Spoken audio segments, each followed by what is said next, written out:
So welcome, I'm Julija, Simas Agent 12 of the Cosmic Intelligence Agency, and due to so many, let's say, adventures into eclipses all over the place on the planet, we thought we'd give you our take on eclipse season. As you know, the CIA and our website and our fabulous agents provide a lot of information during the year with writing articles about eclipses, with what else is going on in the world, of course, in the astrological limelight. So as we're in eclipse season now, I thought I'd gather a few agents along the way so that every couple of days we have agents live, and there is a program or advert sort of on our page here that sort of tells us about who's on and when. And of course, anything that we do record here live on Facebook is going to stay in our thread, so it's accessible at any time. All right. So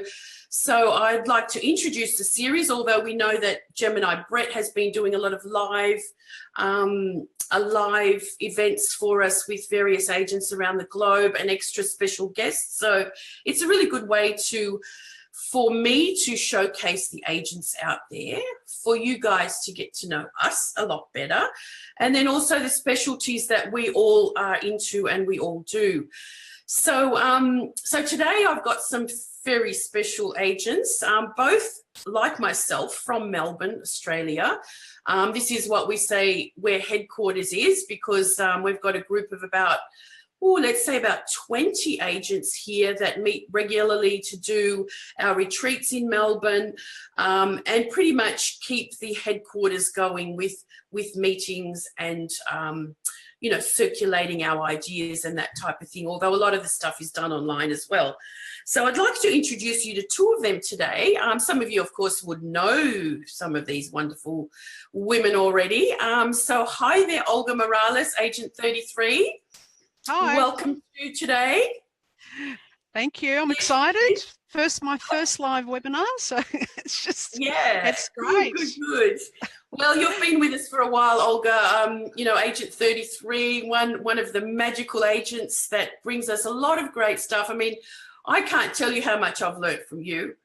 Oh, thanks, Jules. As astrologers, we have to be open to other astrologers teaching us other things, and sharing that information is the beauty of what's going on in the world. I think today with astrologers and the astrology we share is almost immediate, isn't it? Like this.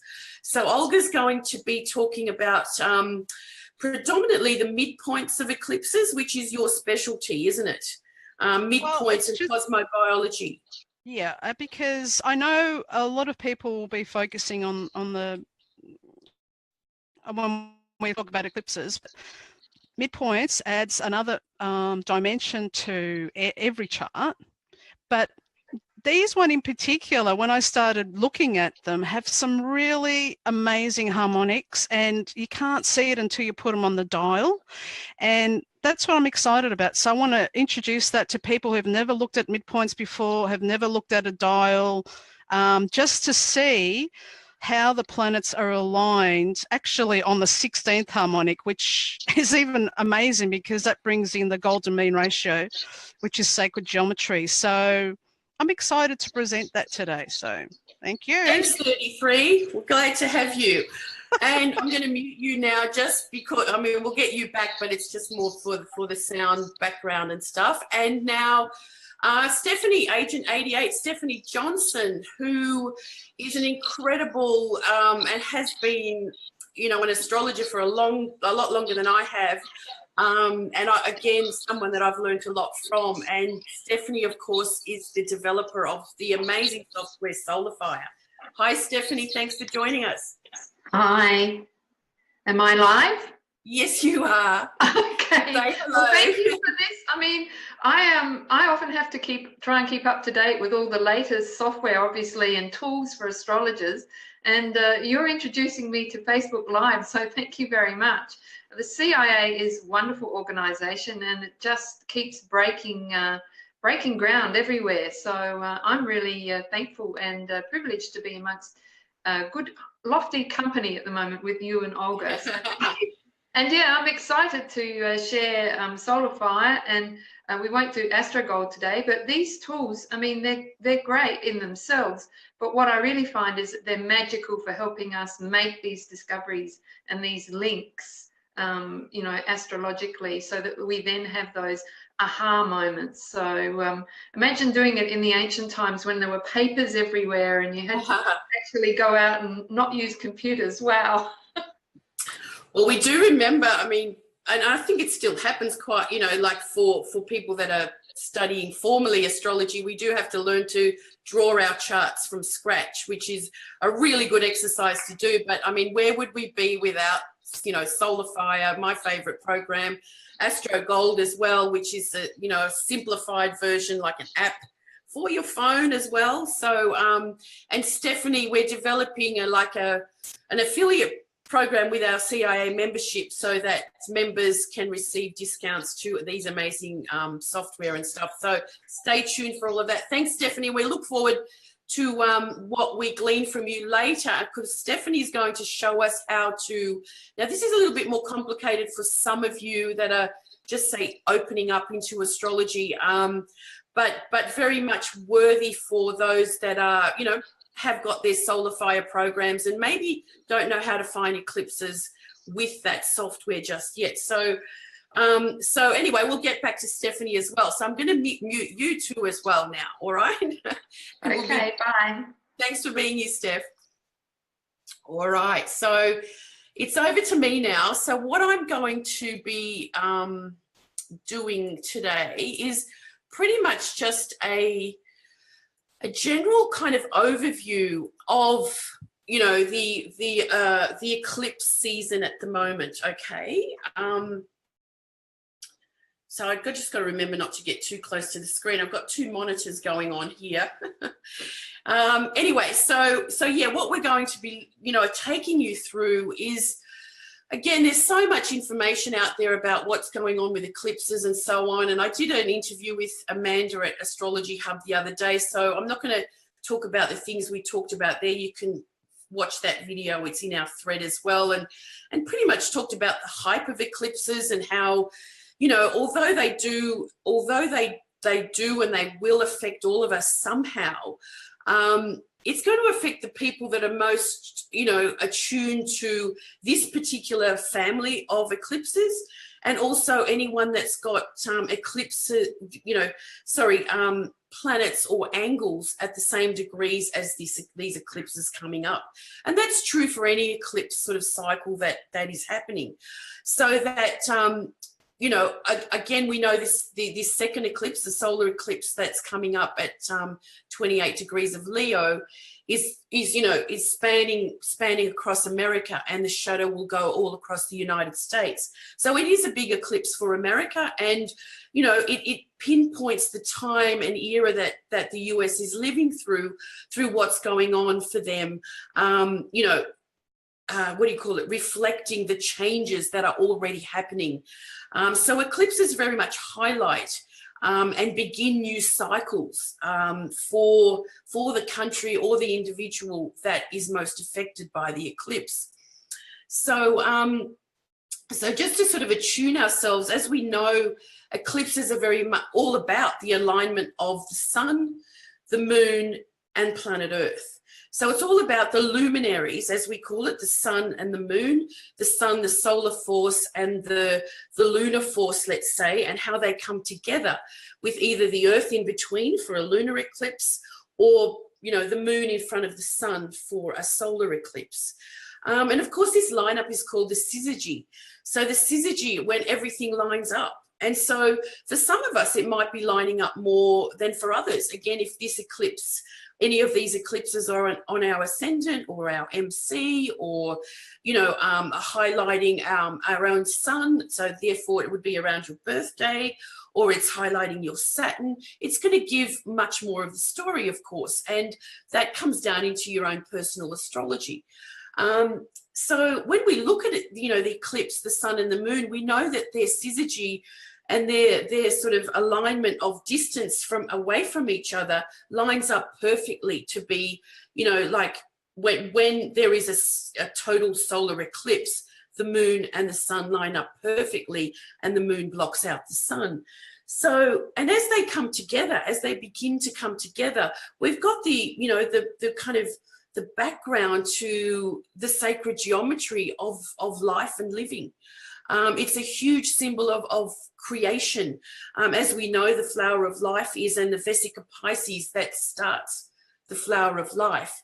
And we can look at this kind of combination of two circles coming together as, you know, as that beginning point. It's the beginning of creation. It's the beginning of everything. So definitely, you know, especially for a solar eclipse, we can look at that for ourselves in our lives, and more so, you know, as a beginning point.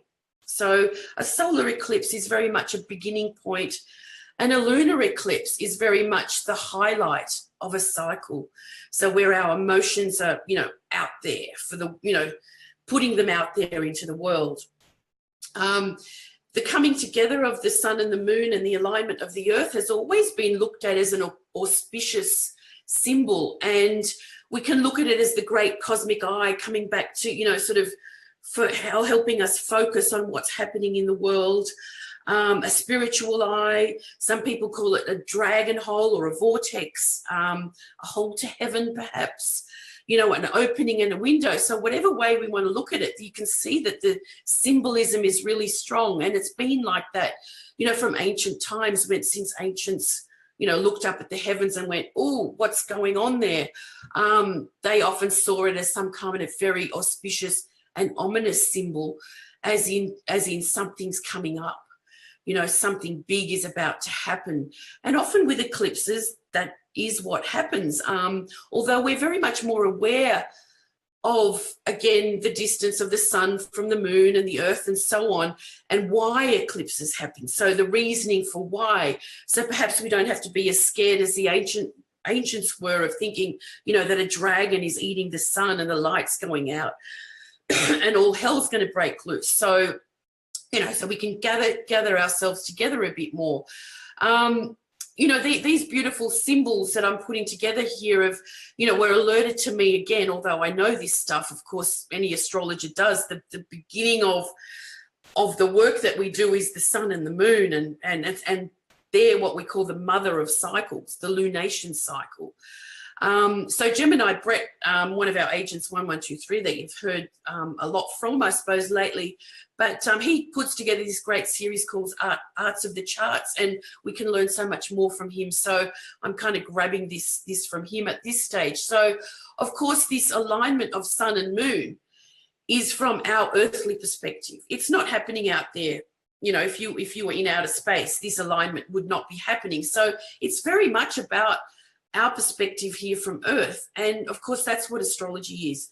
The astrology that we do is all from the perspective of Earth and how we see it here, how we see it from down here, how we see it from a particular location, New York or Melbourne or London or what have you. Or, you know, and also a lot of the other more things that come together with that is, of course, you know, what we believe, what we're doing when we do astrology, the philosophies that we have, you know, any other particular events that we add to the astrological knowing that we may have as individuals or collective or as a collective. So it's the combination of soul spirit and how we make it the reality of that down here on the planet. So, you know, keep that in mind as we look into and ahead into the eclipse timing. I'm just checking. I've got a second monitor here to see that all is okay. All right. So looking into eclipse seasons happen twice a year. So they're not as rare as sometimes it's made out to be. Yes, this eclipse coming up over America is rare because it's, again, all over America. That doesn't happen all the time. Every place on the planet will have its time for, you know, to be eclipsed, let's say. So eclipses happen in 2 seasons per year. And of course, we start this season with the lunar eclipse, which then becomes a solar eclipse for August the 21st. The big thing to know about eclipses and eclipse seasons is that whenever we do come into eclipse time, we know that there's two kind of ways to look at eclipses, and that is through what we call the Saros cycle of eclipses, and the other one is through the Metonic cycle of eclipses. There is a lot more that I could sort of go through with this, but I'm not. It's too much information. Olga will hit on some of this as we hear her speak in a moment. But just to know that any eclipse season, you're going to be looking back, especially 19 years ago, because these eclipses will be happening at the same degrees in your chart, or the same degrees for us. So if 19 years ago was particularly a wonderful or horrendous time for yourself, you're going to want to know where those eclipse degrees were. And then for the Saros cycle, these repeat in cycles, and a lot of you would have heard about this. The Saros that is going across America is of a family called 145 and has a lot to do with the American, let's say, psyche or the American way. And that is, like, just for example, it was active in 1945 when the Hiroshima bomb was dropped on Japan, or the two of them. It was also active in 1963 when JFK was assassinated. So this cycle is particularly important for America, and there's a lot of other work that's being done about that. And for anyone that wants to know, let's say, get more involved into Saros cycles and eclipse paths, I will show you a few things at the end of this this event today. So just to know that eclipse cycles are of the 18-19 year kind of time frame, and that we need to be aware of those. And of course, eclipses happen near the nodal axis. So the north and the south node, eclipses will happen in that area. So that wherever Leo and Aquarius is for you, where eclipses are happening right now, is the eclipse hotspot for where you're, in your chart. So Leo Aquarius zone, where is that in your astrology chart? So 18-19 being the important sort of part of eclipses. And I remember Olga pointing this out to me a few years ago, that, of course, the moon card and the sun card in tarot are the number 18 and the number 19. So it's no surprises that is why they have those numbers for the tarot cards.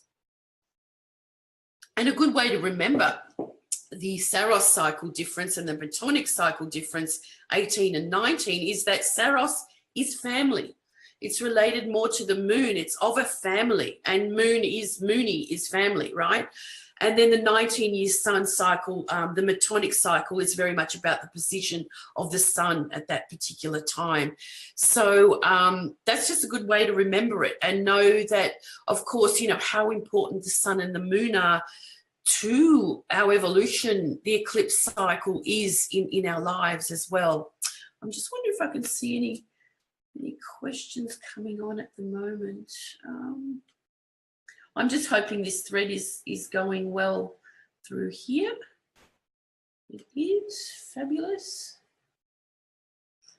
Okay, sorry. Now, we know, and most of you do already know, that yes, eclipses are related to the nodal cycle, because that's where they happen. The head of the dragon being the north node, and the tail of the dragon being the south node, in Vedic astrology called Rahu and Ketu, and of course very much related to karma and fate.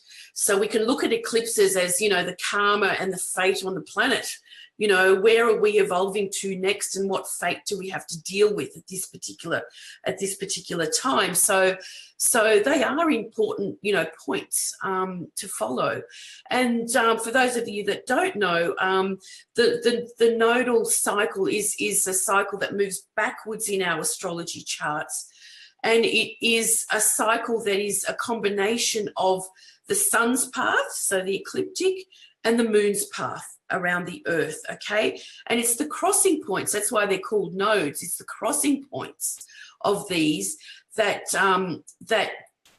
define the north, the south node and the north node, and these nodes move backwards in your astrology charts. Okay, currently they're in Aquarius and Leo, hence we have the eclipses happening in this zone.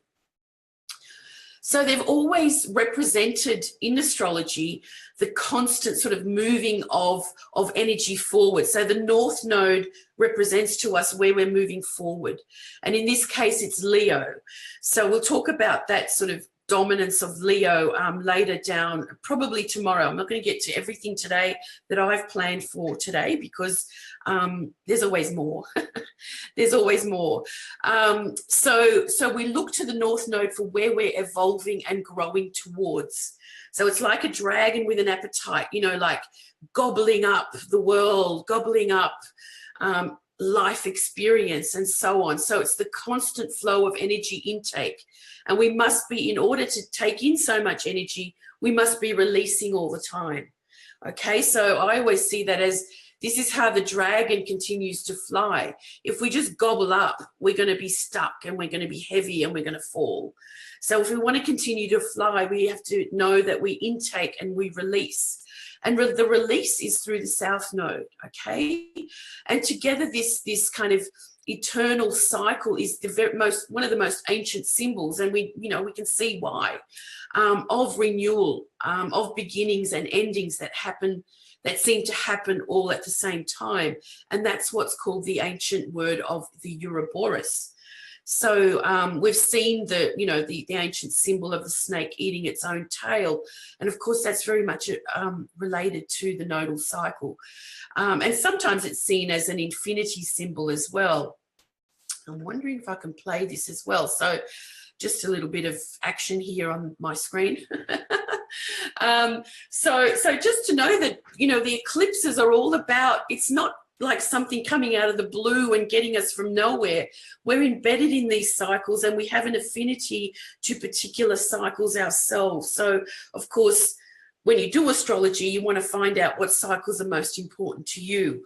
And of course, that's a bit more advanced, but just again, not to be alarmist about the fact that, this is so rare or what have you. Eclipses are happening twice a year. Okay, and they're part of the eternal sort of movement and represent our own movement and evolution as well.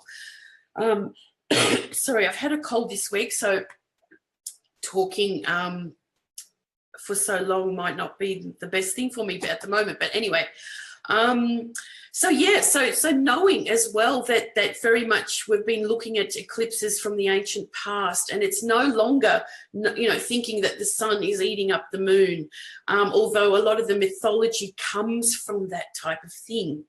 We know better these days, don't we?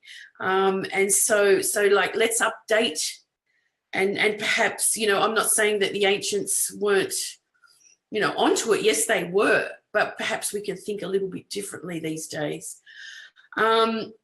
Remembering that the symbolism of the nodes and that invisible sort of life force that devours time reminds us of time, reminds us of cycles and that type of thing. And that it's very much denoting a hero's journey in some sort of sense. And also, the ancients always talked about the hero being eaten by a dragon, or having to fight a dragon or a monster, or, somehow in order to get ahead, we need to slay the dragon. We actually need to confront the dragon somewhere in our lives. So again, eclipses can be very confronting in that type of sense. And we need to confront the dragon somehow in order to get to the treasure, perhaps. To face our demons. Eclipses highlight these times where something's very much in our face, especially a lunar eclipse, really, where something we have to deal with, to face the demon, to face the dragon, or to get through. And in order to get through this, having that battle somehow ensures that the new order takes over the old order. So this is a really good way to think of eclipses as well. They're asking us for, the next stage of development, our next stage of evolution, and to confront the dragon in a sense, really. So don't be scared of it. Just think about where where am I, you know, where's my hero's journey? This is highlit right now. And what am I up to? Of course, you already know what you're up to. A lot of people always ask, so what's going to happen to me? Well, you already know what's happening, really, don't you? You know, it's the lunar eclipse is next week, the 1-2 after. I mean, you're already in the chaos, in the focus of it all.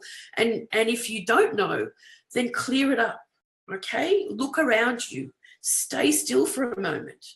You know, gather yourself together, okay? So, of course, these eclipses are happening at the lunar eclipse next week is 15, 16 degrees Aquarius Leo. So lunar being, okay, the moon's in Aquarius, the sun Leo. The solar eclipse 2 weeks later, of course, it's the solar eclipse, so the sun and the moon at 28 degrees of Leo. So what you need to know, as I was saying before, Leo Aquarius zone in your chart, where is that being highlighted? And these degrees being most important for anyone that's got planets at these degrees. The full moon illuminating, you know, illuminating something big in our lives, or what is happening. So again, lunations like this are very important to sort of sit and focus and go, you know, what is going on in my life, where I need to clear things up and so on, or confront some issues that you might not have dealt with yet, okay? And the new moon is potent because of the seeding, that real, you know, coming together of lunar and solar, and the seeding moment, the potential, the potency of new beginnings and endings happening all at once. Now the eclipses, we had some back in February already, okay, which brought in the first eclipses of the Leo Aquarius axis, which was February 11th at 22 Leo. And then we finished up the cycle of Pisces Virgo eclipses back in February 26th at 8 Pisces. And then we've got, okay, the continuation of eclipses now in August in Leo Aquarius zone. And again, thinking this is not it for now, Leo Aquarius zone continues into next year. So if we look into 2018, we've got a lunar eclipse at 11 degrees of Leo Aquarius. And then, you know, the sister of this eclipse, really, the solar eclipse now in Aquarius, that will be at 27 Aquarius next February. Continuing still in as we usher in Cancer eclipses, still in July and August next year, Aquarius Leo, and then a final Leo eclipse in January 2019. So there's a bit of a way to go until the nodal shift occurs into Cancer Capricorn by next December. So again, these Leo Aquarius eclipses, you know, there's more to come. We're kind of just at the beginning of them, at the beginning of them now. So this is what the first, I'm going to talk about this more tomorrow actually, but this is what the first eclipse looks like. And like I do with most of the charts for the CIA, is that we what do? we generate them for 0 degrees of Aries rising, so that they're much more the natural house wheels, and we can see more, you know, clearer where the eclipses will be happening. So here it shows, okay, the sun close to the nodes. Eclipses have to happen within a certain degree within the nodes, or close to the nodes, and then the moon, of course, highly in Aquarius. And the second, and then the second eclipse happening at 28 degrees 52 Leo, which I'm going to talk about the astrology of these charts more tomorrow when I'm online with Linda and Adam, and I'll tell you more about that after we finish. Now, hopefully this animation works. This is just a quick animation. Is fantastic. You know, there's amazing animations with all the eclipses that go on all over the internet, so that, you know, there's so much we can watch. And this is just an animation of the Saros cycle that I was talking about for this total eclipse over America, and the Saros cycle 145. And Saros cycles start in either the northern, the northern poles or the southern poles, and then they move down over time, taking thousands of years. And just to show that, you know, this is how the families of eclipses happen. So they start off as tiny eclipses in the northern poles or the southern poles. They move towards totality when they're in the middle of their cycle, so around the middle, you know, of the planet, and then peter out as, you know, partial eclipses as well as they move down to the south or north. So they do, as you watch this, they do very much look like, you know, over time, kind of dragons flying over the earth as well, because we see it as an animation as well. So again, how important to look at eclipses as part of families as opposed to isolated events as well is very much what astrologers do to know which cycles are going to be most important for an individual or for a country, as I was saying before.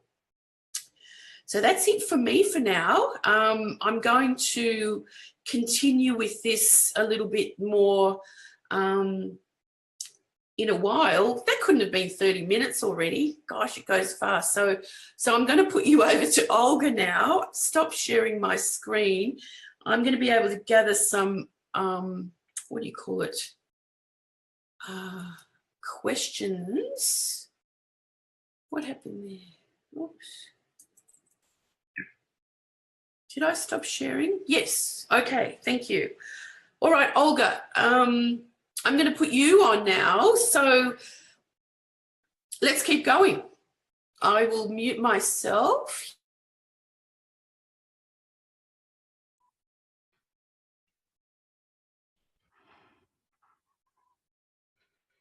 Okay.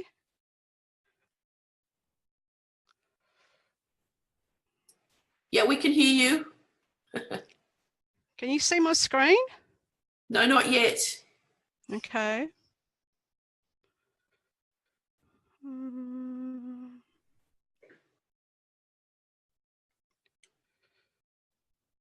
Yep, that's it. You can see me now? Yes, thanks, Olga. Okay. All right. Let me just do this. Okay. Yep, all good. Okay, everyone. Just let me get my head around this. My mouse decides not to work, of course, but anyway, I have to use, hold on, maybe it is working now. Okay. All right. So I'm just going to continue with what Jules was talking about. I don't want to overlap too much. So we're looking at Saros cycle as Julia showed us how they circle around over, actually, I think it's 1,300 years, and from the North Pole to the South, but also the family, the Saros, that repeat every 18 years. It's 18 years plus or minus 10 to 11 days. So that 10 to 11 days, there's a shift, okay? We're moving through the zodiac. And not only that, it crosses, when we put these eclipses on the solar maps, when you use solar fire, you can see that every 18 years they move. So just say there was one here, the first one, and then after 18 years it goes west about 120 degrees almost, it's 115. And then the next 18 years will be the third one, so it's moved along again. But then after 54 years, it's in the same location on the map, okay? So these are Saros repeats, but also on the same eclipse area, same world area. So in terms of mundane world forecasting, this was used a lot, and the person who did a lot of research on this was Charles Jane. And of course, Bill Meridian has all his work, and he's put out the book called The Predictive Pathway of Eclipse, the predictive something of the eclipse pathways. So this is how we can look at the Saros repeats as well. Now, if you want to do this for your own chart, which I have done in another presentation, you can locate, maybe Steph might show this on Solar Fire. Each one of us is born under a prenatal, we have a prenatal eclipse, okay? Now that eclipse belongs to a Saros cycle, a family, and we can then have a look at Does that eclipse path, just say this was your eclipse path, does that tell you anything about your life? Do you resonate with those areas? You know, do you like to live in those areas? But the thing is, every 18 years, our eclipse path, even though it's still part of the same Saros that we're born under, is actually progressing across the earth. Okay, so maybe when you're 18, like when I was 18, I actually went overseas when I was 18. And when I followed my pathway, it actually took me to Italy, was where I went. Okay, so it's really fascinating research, but we can do the same for global issues. Leaders of the world, you know, anything you want to research. So it is fascinating. So let's have a look. What fascinated me is that every 18 years there's this gap of 10 to 11 degrees, which is 10 to 11 days. And what happens is the actual position of the eclipses is going to move 10 degrees in the zodiac. Okay, so we're progressing. That's why it's interesting to do this for your own chart, because you're not the same person at 1836, you know, and continuing. And your chart is actually showing you how you're changing. So it's going to move but the thing is, as we know as astrologers, after 5 years, the eclipse degrees moved 52 degrees. Now, 52 degrees is a sacred number. It's a septile. It's all to do with the Great Pyramid. But we know as astrologers that every 10 degrees is called a decan. Okay, the decan is the wheel divided by 10 degrees. We get the decans. So each zodiac sign is divided into 3 sections of 10. Okay, we're starting at 0 Aries, and each one of them had a planetary ruler. So this is given to us. This order I'm using here is called the Chaldean order. Okay, and the order is starting from Saturn, which is the furthest planet that could see, to the Moon, which is the closest planet, and that's the order that these decans we have rulership. Now the the tarot is intimately linked with this whole system of looking at the decans for eclipses. Now I've got some old astrology books by Raphael, and when they came to analysing the effect of what the eclipses might have, they actually used the decans. Okay, and so, you know, where do we get this whole decan ruling of the hour? It comes from the ancient Egyptians, and their whole ceiling, so you can see that they were waiting for whatever star would be rising on the horizon for that 10 degrees was their rulership. So it's very much coming to us from Egypt. So it's very special. And obviously the number of creation is 6, and we get 6 squared is 36. Okay, so I don't want to go into this too much, but every 10 days, they would have their star clocks, and whatever star was rising was the hour watches. So the decan transit clock was a cycle of stars rising, dying, and becoming visible and being reborn. So that's where we have this division of the cycle that was then put into the tarot. The tarot was really all the sacred knowledge. As Jules showed the 18 and 19 cycle, the tarot encodes all cosmic cycles. And if we didn't have the tarot, when, you know, the initiates in the Egyptian schools, everything had to be kept secret. So the tarot reportedly comes out of Egypt by the traveling gypsies, and they encoded the sacred knowledge in them. And part of that is this whole thing about the planetary rulers of the decans, okay? So obviously for the Egyptian, Sirius, which was a dog star, was the most important star to the Egyptians.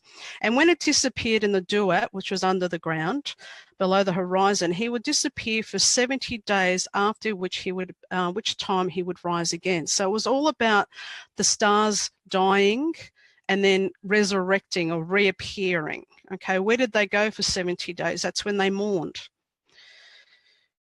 Okay, so as an old star was dying on the western horizon, another star is being born on the eastern horizon, and every 10 days, and it was called para tela I don't know how to say that, but anyway, that's where we get the words parens from. So whatever's rising at the same time as one setting, we get that parallel movement. Okay, so after spending 70 days invisible in the duat, the decan rises and spends 80 days in the eastern heaven before it culminates on the meridian, and it works for 120 days. After working for 120 days, the star spends the remaining 90 days in the western sky before dying once again. This is why we get in our myths, we get, heroes, saying maybe a star, disappearing or coming back, resurrecting. All the images, it's all about the stars. That's all they did. They were watching the stars.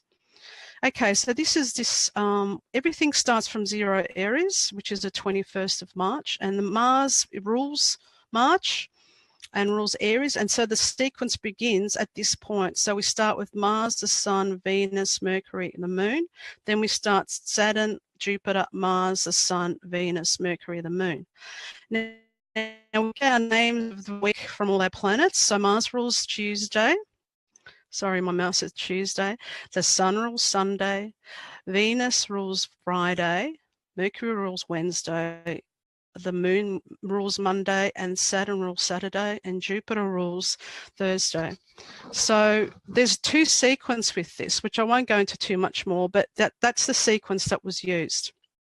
And if you're interested in learning about this, how they're associated, it's pretty easy, because really we have 4 elements which is connected to the 4, the wands, pentacles, swords and cups relate to fire, earth, air and water. Okay, and so then you can just keep going on with the signs and everything is linked in.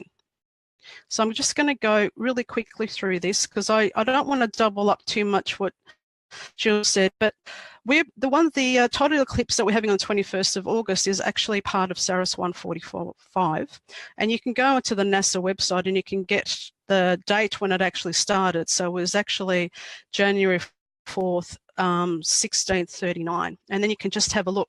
So each one of these eclipses, remember, part of the Saros is 18 years plus 10 to 11 days, okay, and it brings in this amazing cycle, which is brilliant.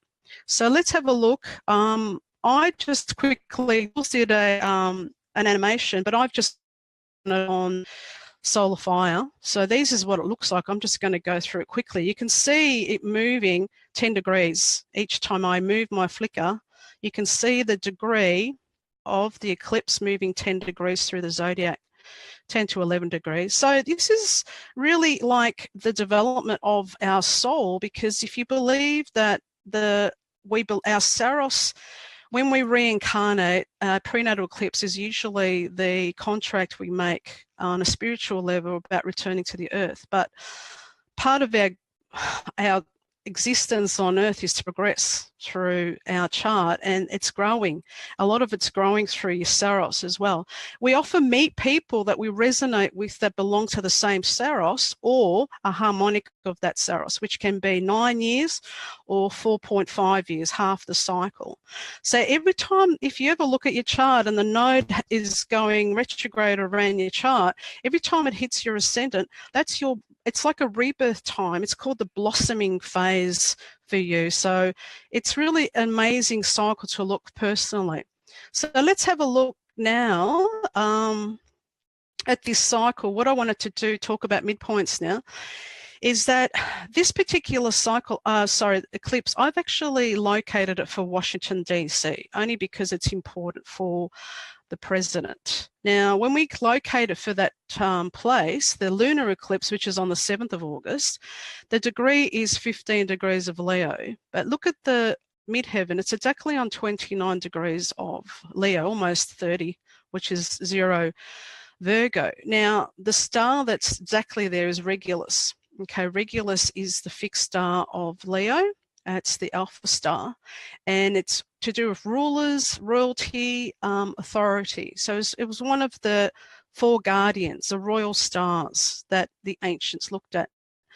So now we have 2 dates, which I'll go into a little bit further on, Donald Trump, we have 2 times for him apparently, but one of the times his ascendant, which is his ascendant, the rising sign, is actually 28 of Leo. So it's very much on his ascendant there. But have a look at 15 degrees of the fixed signs. If we look at that anciently, 15 degrees of Leo was actually a time when we had the 4 fixed signs at that 15 degrees, was when they're called mid-seasons. I'm getting my words mid-seasons. As very much, you know, I teach traders Gann theories, and one of his obviously areas is to look at the markets at the solstice and equinoxes, but also in the mid-seasons, which is 45 degrees. 45 degrees is everything. So at one stage, anciently, because of the precession of the equinoxes, Regulus was actually at 15 degrees of Leo. Now that was actually, because of that 15 degrees, what you have to do to work out when that was, you multiply that 15 degrees by 72, which is the degrees of precession per year. And, sorry, it's 1 degree of precession every 72 years, and you get a 1080 years. Okay, so when you look back, it's actually 937 AD when that would have been at that point. So you can see that because of the moon wobble, and we're always processing, the stars are actually not, we're not seeing them in the same point as where they were anciently. And that's why we are supposedly moving into the age of Aquarius, which we are in the dawn of that phase. So major things are happening. And so when we look at this, what I want you to show you, what's the magic about midpoints, is then we put this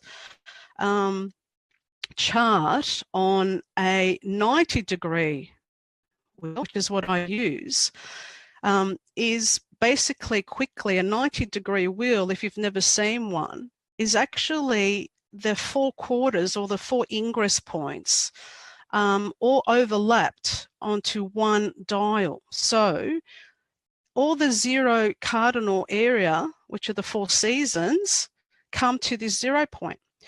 And so the first 30 degrees is cardinal, the second 30 is fixed, and the third is mutable. Now, can you see what happens to the eclipse point? When I put it on this dial, it's down here at 45. Everything across this dial means it's 45 degrees. Okay, so this is 0. These are all the equinoxes and solstice point, whereas across the dial is 45 degrees. These are the mid-seasons, very important for Gann trading analysis. Okay, but have a look at this chart. Can you see what happens when I put it to this point? We have this symmetry. Okay, now you can only see this if you put it on the dial. This is anciently known as mirror points. So these planets are actually exactly mirror, and what it's called is the shadow points, or antitia. There's contra antitia and antitia. Anciently, there was always a planet on the other side of this point that in a way was in the shadow, hidden but still there. There's a point that's always there. Now, I believe that a lot of what's been happening at this time on a global level, on the weather level, is all to do with this alignment, because basically at the moment we've got Jupiter, Pluto that are square. So on this dial, anything in a hard aspect have to come together. Okay, anything that's conjunct, square, or opposite will come together on this dial. Anything that's 45 or 135 degrees will be on the opposite side. So if you look at the moment, if you look at your grid here, you can see that Uranus and Neptune are 45 degrees. So they have to be across the dial, which they are. Okay, but look at this symmetry at the moment. Neptune is 13 degrees of Pisces. So 13 plus the 17th of the cardinal signs equals 30 degrees. They have to add up to 30. And that's how you know you've got antitia. Now, all fixed signs are antitia or contra antitia to one another, whereas cardinal will always be antitia or contra antitia to the mutable. Now, if you've never heard about this, it might sound a little bit complex, but this is what it looks like. It's nothing to, it's not difficult to understand when you look at it. Antitia is a mirror shadow or shadow points of the solstice, okay? So the solstice is either 0 Capricorn or 0 Cancer, and you can see how all these signs are linked symmetrically across. That's why the dial's so good, because midpoints is a basis of this, because we take the midpoint from the Cancer Capricorn. And the other one, contra Antitia, you're actually using the Aries Libra axis, okay? And so this is how the signs that are exactly mirror images to one another. But the amazing thing is, when you put it on the dial, both the Antitia and contra Antitia points all come to 0. So this makes it really easy to see your mirror images. And anything across the dial, we get 45, 135, 225, and 315 are all our fixed 15 degrees of our fixed signs, which were the 4 royal stars and still are. But at the point when they were at 15 degrees was a really important time in our history. So let's have a look at this, what I've done too, as well. I've actually, to show you how amazing it is too, you can actually then make a 45-degree dial, which would mean that that is actually the 8th harmonic, and you can just see how these alignments happen. Okay, so it's really quite important, because at the time, we also, remember before I showed you that Uranus and Neptune were 45? Well, if you create a 45 dial, which you can do on Solar Fire, because they were 45, they're going to look conjunct in this chart. So look at this. This is amazing. Basically, we are using Jupiter, Pluto are square, Uranus, Neptune are 45, but they're actually Antitia or contra Antitia to the 15 degrees of the fixed signs. And not only that, Venus and the nodes is the same to Saturn.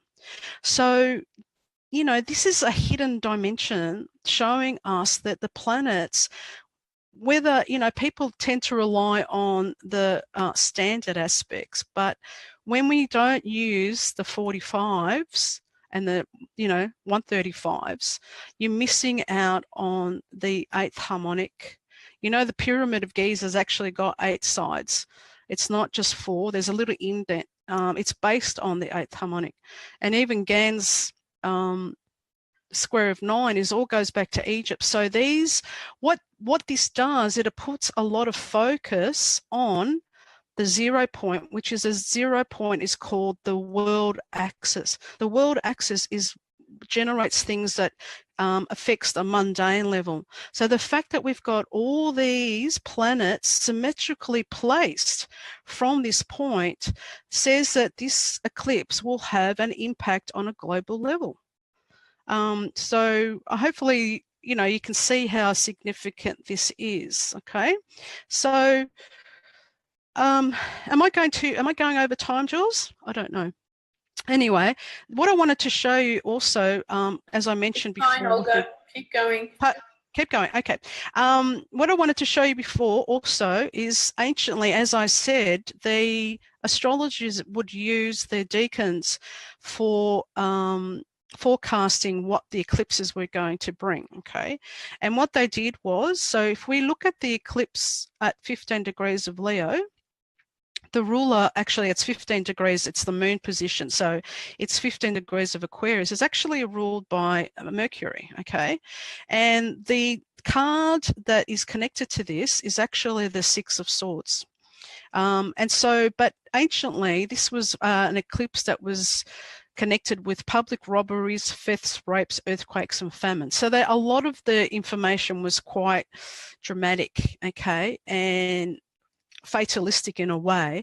But remembering that, and in their day, it was about survival. And if they couldn't predict what the weather was going to be like, if the grains were going to grow, if there's going to be flooding. It was basically more to do with weather forecasting than anything else. So if you got one of Raphael's, I've got just this book with all the eclipses in it. If you have a read through them, depending on the ruler of that decan, it gives you a lot of information. Of course, you can research this. You can go back if you've got data. You can go back, you know, like a lot of the eclipses that happen in the earth signs, which makes sense. I mean, it makes sense to me, obviously are going to affect the earth, you know, whereas this one is in fire and air. So even if you just think about fire and air, which are masculine, there could be more heat and there could be more fires. You've got air coming together with the fire. Okay, just simple stuff. Sometimes astrology can be very simple. It doesn't have to be complex. As long as you know your elements and your cardinal, fixed, and mutable, you can start making a story for what the planets are telling you. So if we have a look at the lunar eclipse, we can, Stephanie will show you how to do this on Solar Fire. You can actually plot these eclipses also on the charts, of course, and they show you where they're culminating. The most important part of mundane forecasting for weather or global events is usually if the planets are below us, which is on the IC, which means under our feet, it actually affects the earth of that area, the land, okay? It has more impact. And also when it's culminating, which means above our head, so you can see it going actually through the United States as well in there. So this is another whole area, not enough time to go into it too much, but this is what mundane astrologers use. And Saros 45 is the one that we're looking at the moment. You can see how the first one is the one that we'll be having now in on the 21st of August. Prior to that is 2. Then there was 3, and then the 4th one was actually when it was there in 1963. Okay, so the 21st of August is actually in at 28 of Leo. This decan is ruled by Mars, so this brings in more fire. And the fact that Mars is part of the whole structure, it's got a fiery element to it, so that it's more aggressive in that respect. You can get more done with it. I mean, eclipses don't have to be negative as such, but they do put you in the spotlight. You need to redo things. It gives you a lot of energy. I mean, I've had an eclipse on my sun and I felt fantastic, but it depends also how what sort of aspects it makes in your chart as well. What midpoints does it come to? If you're a leader of a country, it can put you in the spotlight for 6 months for whatever reason, good or bad. It's just a shining light on you. Okay, now it was anciently, this eclipse degree was disrespect for holy places, churches and sacred edifices, captivity, besieging and ransacking of towns. So it's pretty negative because Mars is the ruler. So let's have a look at what it looks like here. Again, I've set it for Washington, D.C. You can see the eclipse will be overhead, obviously, because they're going to be able to see it. And let's have a look at what it means when we put it on the dial. The dial, it looks, I just want to move that across. For the dial, you can see that it's going to have an aspect to, because it's a fire sign, you can see that it actually is going to be trine to Uranus, so we can see that, and that's a symmetry of it. Okay, and also it's the Chiron is in the picture a little bit in this one too. But if you've got a planet at this degree, which would be around 14 degrees of the fixed signs, this would bring quite a nice energy to your chart. Or if it's at 29 of the mutable signs, because it's a trine, it can be quite positive in respect. Okay, so this eclipse is obviously over the United States is what we're looking at, and we can plot the actual eclipse paths with solar fire, which Steph will show you, but also you can see that whole stellium in Leo culminating over the United States, which is very significant.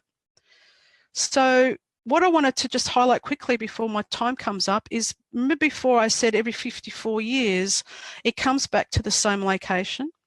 So 1963, obviously that was a time when, this is what it looked like in 1963, where the eclipse was, pretty much over all of the United States, but the central path was a little bit higher.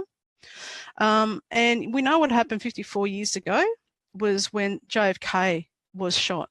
Now, the amazing thing about this is the actual total eclipse for that year. It was on July 20, 1963. Look at the degree. I mean, I did set it for Dallas, but the degree was exactly 29 Leo, which is the same degree as the lunar eclipse that's going to happen for Washington. But Uranus was up there. But let's have a look. And the actual eclipse was 27 degrees of Cancer. So I wanted to have a look at, did that have an impact on JFK's chart? Because this is obviously prior to his assassination. So let's have a look. Yeah, it did. I was just totally in awe of this, because the actual eclipse was exactly on his, pretty much on his midheaven. It was like 4 degrees away, but it was on his natal Saturn. Okay, his natal Saturn. And basically, this is him, the president, you know, ruling the United States. Your midheaven represents the, in mundane chart, the president or the ruler, the king. And it actually had it exactly on his Saturn at that time, which is pretty amazing. I know that's an outer planet, but because it's connected to his MC, it makes it very personal to him. And this is his quote: "There's a plot in this country to enslave every man, woman and child. Before I leave this high and noble office, I intend to expose this plot." And that was 7 days before he was assassinated. So obviously knew something that people didn't want other people to know. On the dial, you can see that when I put the eclipse, you can see it's on his Saturn, but it also links him with his part of fortune. Now, your part of fortune is so personal.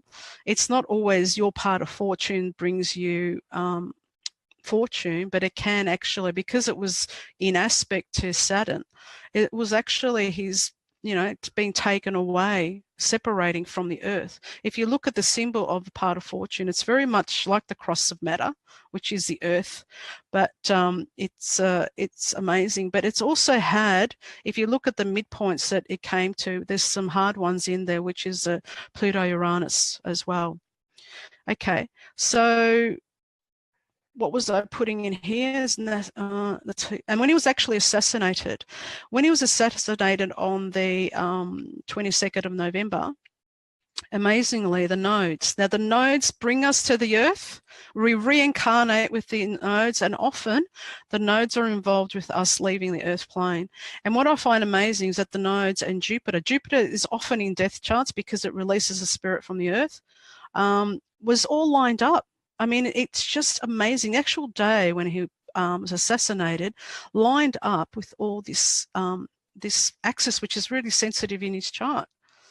Now, I'm not going to go too much into this because there's too much information now, but what I wanted to show you quickly was that if we accept the, this is regarding Donald Trump, if we accept the 1054 time for Donald Trump, which gives him an ascendant of 29 Leo, which is pretty much exactly on Regulus, this eclipse will be exactly on his ascendant and his Mars, okay? We can see that. But at the same time, which is really pretty even more significant, I believe too, is that Saturn will be exactly on his node, Moon and Sun, because he was born on an eclipse, a lunar eclipse, which is basically somehow related to the one that's happening now. But he's also having, at the time, around the time, a Jupiter return. But have a look at what that looks like for him. Now, what I wanted to show for the next chart is that if we use the second time, which some people are publicising as 951, earlier time, it gives him a 17 Leo ascendant. But amazingly, the actual eclipse, lunar eclipse, is at 15 Leo. So either way, either time, he's pretty much will be under the influence of either the eclipse or the solar eclipse. And you can see still that Saturn will still be on his moon in that respect as well. So I wanted to show, I think that's probably it. There's too much more information here, but no, this is the last one. What I find amazing between JFK and Donald Trump is that they're actually born 29 years apart. And so their Saturns are like pretty much in the same degree, only about 4 degrees off. Donald Trump's Saturn was actually on JFK's midheaven, and his Jupiter is pretty close, well, 2 degrees away from JFK's ascendant.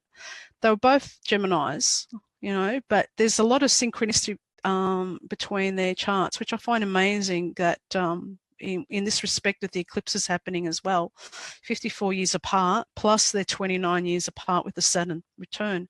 So, that's probably it. Jules? Thanks, Olga. Oh my gosh. What to make I could have done more, but I think I've done my time now, yeah? You've done your time. You can go 33. No. No, thanks for all of that. I know, look, it's probably quite complex it's really hard to know on our CIA page because we've got so many different levels. Again, you know, there's such a diversity of people and the astrology that they know. So, you know, never mind. This just shows you also, you know, what astrologers get into and how complex it actually is to, you know, to look at, you know, again, we've used Trump as an example, and, you know, he has got so many things going on, as you can see, and I think the eclipse on his Mars or he's an ascendant using either charts, you know, very much highlights, you know, him and what's going on and how America feels about this particular guy as the big highlight. So, you know, what will happen, there's so much more being written about that all over the place, so we won't get into that now. You know, let's just kind of stay tuned to see what happens as well. I don't want to predict doom and gloom now. Olga, would you like to stop sharing your screen, please, so we can get Stephanie on? Thanks, Olga. Just quickly before you go, so I'm going to put in the thread later on where they can find you. I know you did a great video of eclipses last year, so I'll put that in the thread, like as a link as well, and okay. where Yep. people can find you as well, because Olga's always making videos, and you know she's a busy agent as well. So thanks a lot for that, Olga. Thank you. All right. Okay, now over to Agent 88. Hang on, let me unmute you, my dear. So I'll share my screen. Yes, so Stephanie's going to, well, for those that actually use Solar Fire, or again, how much I'd recommend if you're serious about astrology, you want to get some good software, you know, because it's amazing the things we can do. So Steffi, yes, over to you. Share your screen and show us how to find eclipses and that type of thing in Solar Fire. Okay, let's just.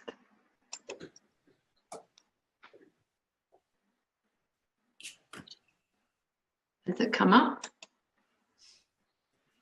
Share Yes, screen. it's coming up. It takes a little bit, so we can be patient. Share screen.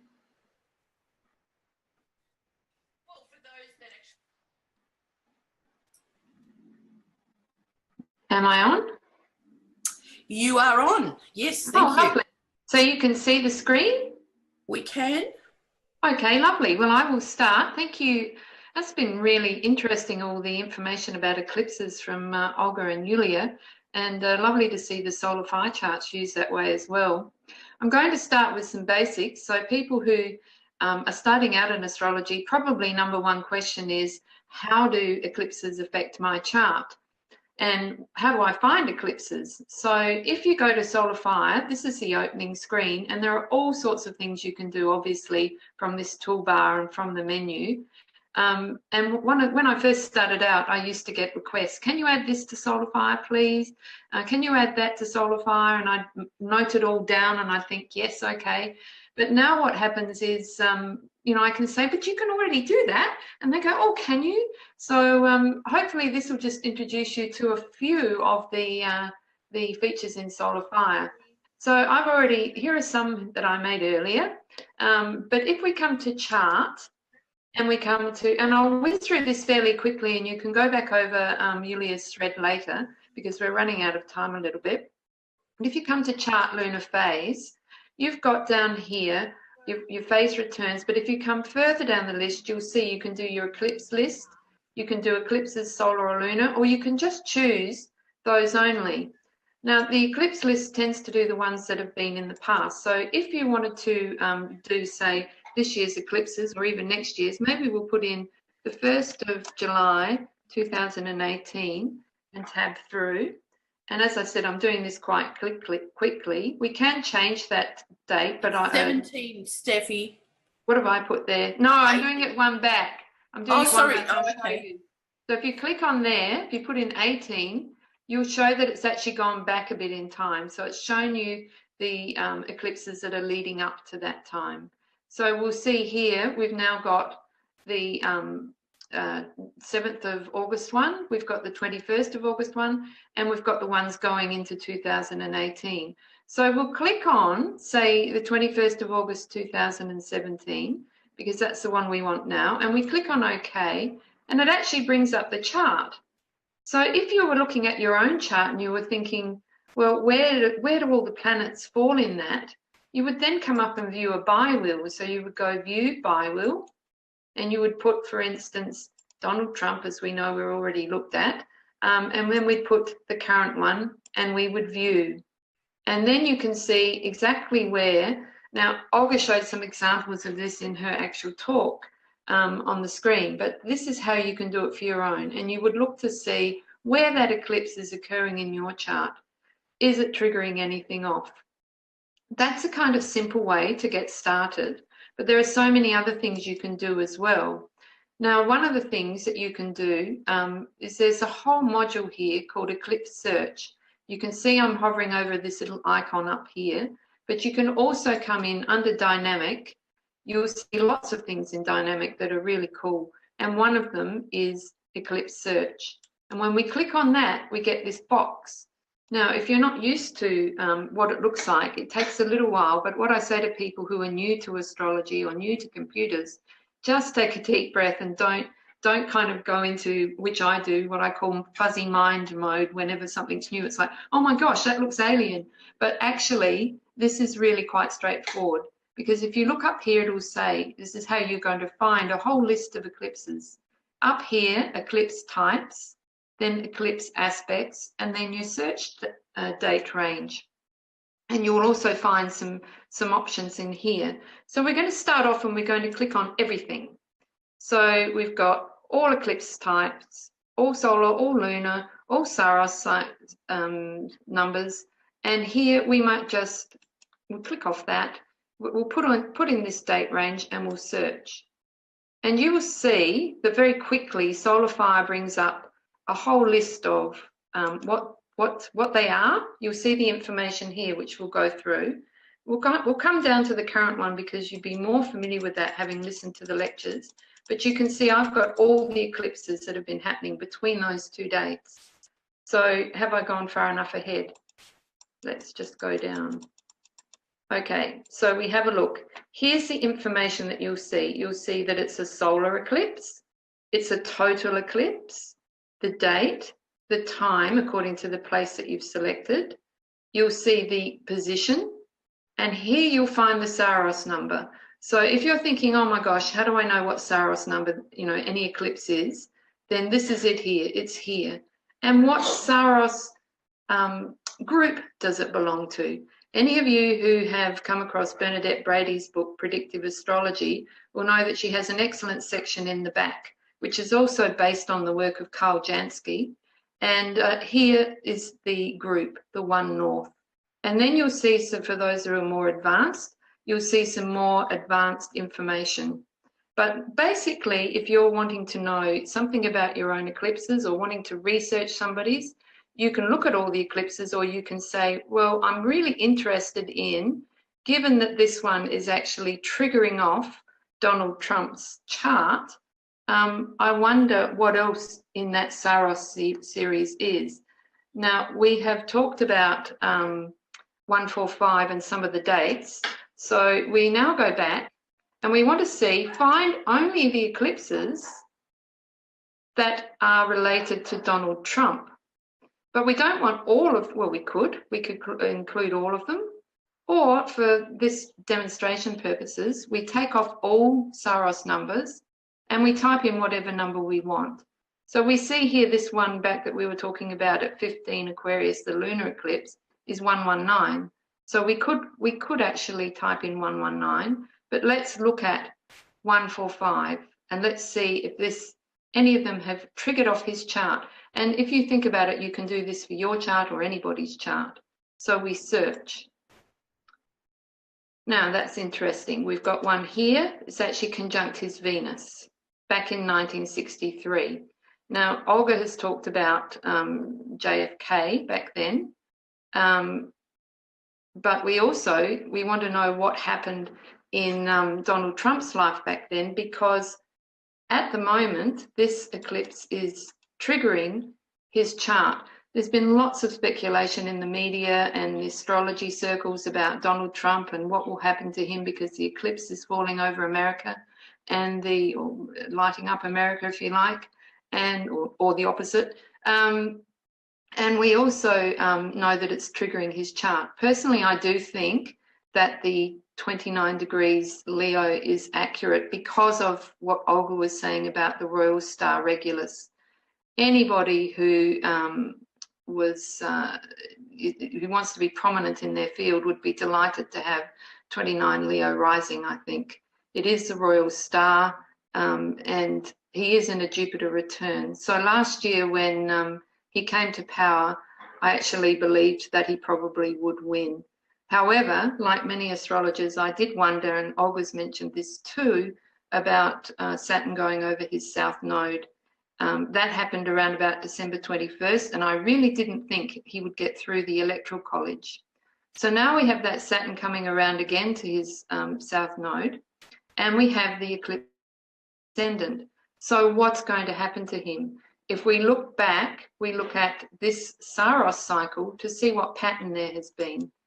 Now, I don't know what happened to him in 1994, but I do know, I think he was in and out of marriages back then, but I do know that back in 1993, around about that time, he was at West Point in the military, and he was promoted. And he was promoted to be in charge of others. And apparently and then he quickly, around about the time of this eclipse, he would say he was promoted again, but others would say he was demoted. He was put to one side because of what they call hazing. Now, I'm not 100% sure what hazing is, but I think it's when you pretend to do the work of all the people who are underneath you and you're really not doing very much at all. And because of that, he was bossing everybody around, telling everybody what to do, and basically going back to his room and relaxing. That was the story. So his job got given to somebody else. Now, I think this is where looking at eclipses can be interesting, and looking at them in terms of your own chart as well, because you'll start to see the patterns emerging. The Saros is all about patterns. And as Olga said, it's 18 years. It's actually, they say approximately, and it was the Chaldeans, 18 years, 11 days and 8 hours. And I think either Julija or Olga went into that timing, and that was really interesting about the Decans.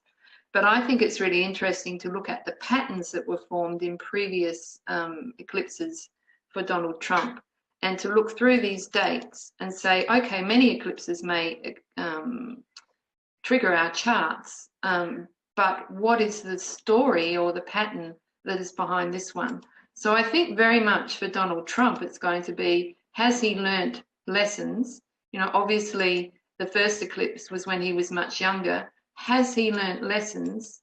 And that is emphasized. Astrology always says things in several ways, doesn't it? And one of them is Saturn on the south node. Has he learnt his lessons from the past? And here is the pattern, if you like, through these eclipses of has he learnt his lesson from the past? What is going to happen to him? But as I said, a lot of astrologers who do mundane astrology know a lot more than I do. So this is showing you how you can look at a particular one through the time. Now, the other thing that we can do is we can then look for other people who have. It's interesting that Elton John has this particular rising sign as well, and another one who's interestingly as well, anybody born around the 19th, 20th, 21st of August is going to have this eclipse on their sun, you know, either narrowly or widely, depending on the orb you use. So Bill Clinton is an example of this. So it will be interesting to see whether he is in the news at all during this eclipse season, given that it's affecting America. Billy Connolly is another one. And again, I'll just show you. We click on the chart here in calculated list. We go in either through dynamic or by clicking on this little one. And we have find only eclipses with aspects to the radix chart. Again, you can click on all Saros sequence numbers and go through the time, or you can just find the one that's current. And then you click on search, and we see that Billy Connolly has got some previous ones as well. Interestingly enough, in Australia, I don't know if it's happened elsewhere, but he's just been advertised on television as having some big, you know, memorial to his life program. So it'll be interesting to see what else happens in his chart. But again, we can go back here and look at the different times. The last time there was a solar eclipse on his chart, we see up here the aspects and to what planet. Now, obviously, a lot of people born around that time would have had the eclipse on Pluto. What I then do is look to see which house it's in, to see whether it's going to be publicly, or to see how it's affected. Now, you can print out this listing too, which is good, and you can include the aspects or not include the aspects down here, and you can view the chart. So if we were to say view the chart for that eclipse and come here, you then see it according to Glasgow, because that's where Billy Connolly was. So you see there is the eclipse chart for that time. Now, the one more thing that I want to show you is, as Olga was mentioning, is solar fire comes with so many things.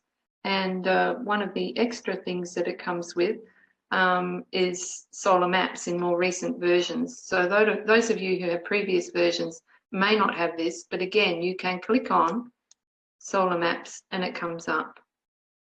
Now, that is the chart for that moment in time. But if you're wanting to see where an eclipse is, you've got this up here, eclipse. And basically, you've got all of these eclipses here listed.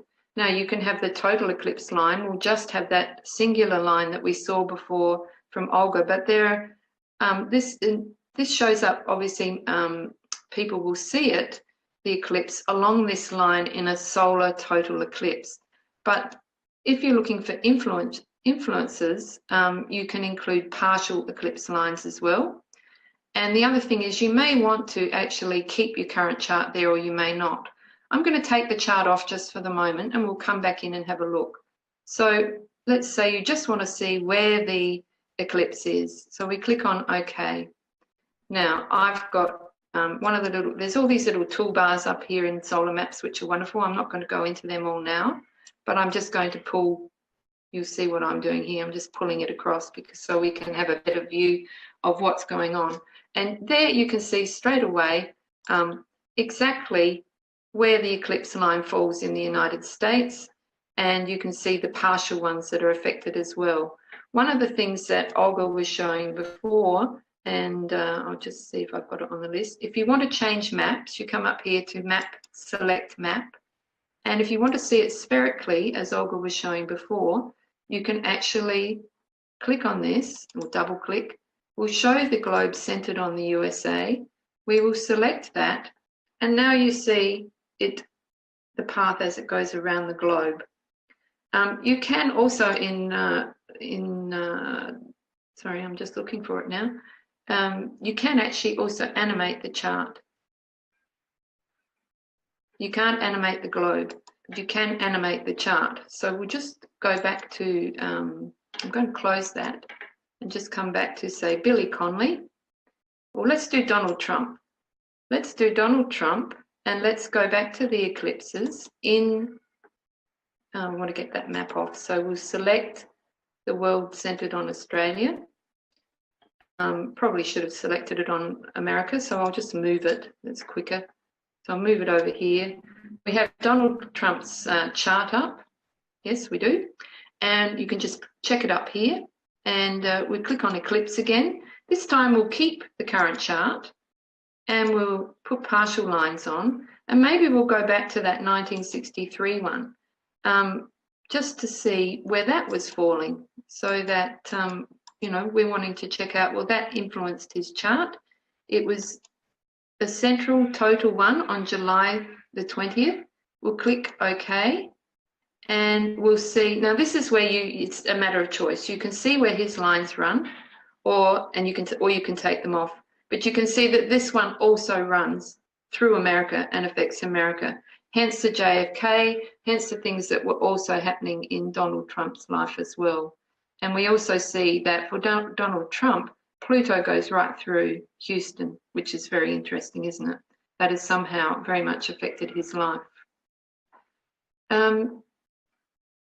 There was something else that I wanted to show. So they're the eclipse lines. Oh, I know. There was one other thing that I wanted to show just before I left, because one of the interesting things that Olga was actually coming up with, we'll just go out of this again, was you double click on Donald Trump and you have his chart. But Olga was actually showing a decan wheel, which she got from Solar Fire. So you click on wheel style and we go up here to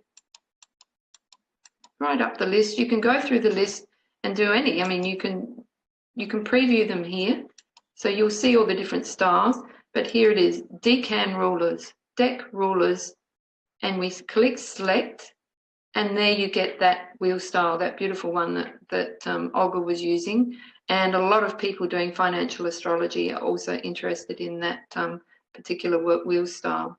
And that will show you, we're now seeing the decans of Trump's chart and what's in what's affecting, you know, his sun is in actually the second decan, but it's a visual representation and you can then look and see what's there and what the decan ruler is. Okay, well, I think I've been through quite a bit quite quickly. I think it might be back to you, yours. Well, thanks, Steffi. Oh my gosh, it's amazing, that program. There's always something to learn. So for those of you that do use Solar Fire, hopefully that's been helpful. And for those that don't, I know there will be a stage if you get into astrology that you're going to want to, you know, get your own software instead of, you know, you can get, I mean, some people would be already still at the stage of perhaps just joining us. You can get free charts. This is quite advanced, of course, but again, as I was saying, we've got so many different levels of astro knowing on this Facebook page. So anyway, we just presented, this is what we've done for you today. Make sure to join us for, well, the coming weeks, or actually just all the time now. Agents will be popping up live all the time for various things. First of all, thanks Olga and Stephanie for that. That's wonderful. Thanks for thanks for being with me today, and I'm sure we'll see you again. But for those of you that, let's say, want to know more astrology, I always recommend that if you're learning on your own, if you're out there, you know, picking up bits and pieces of astrology from all over the place, it can be very confusing. So at some point, it would be very advisable to get yourself a mentor and connect with them every now and then to sort of, you know, hook into, especially if you're teaching yourself astrology.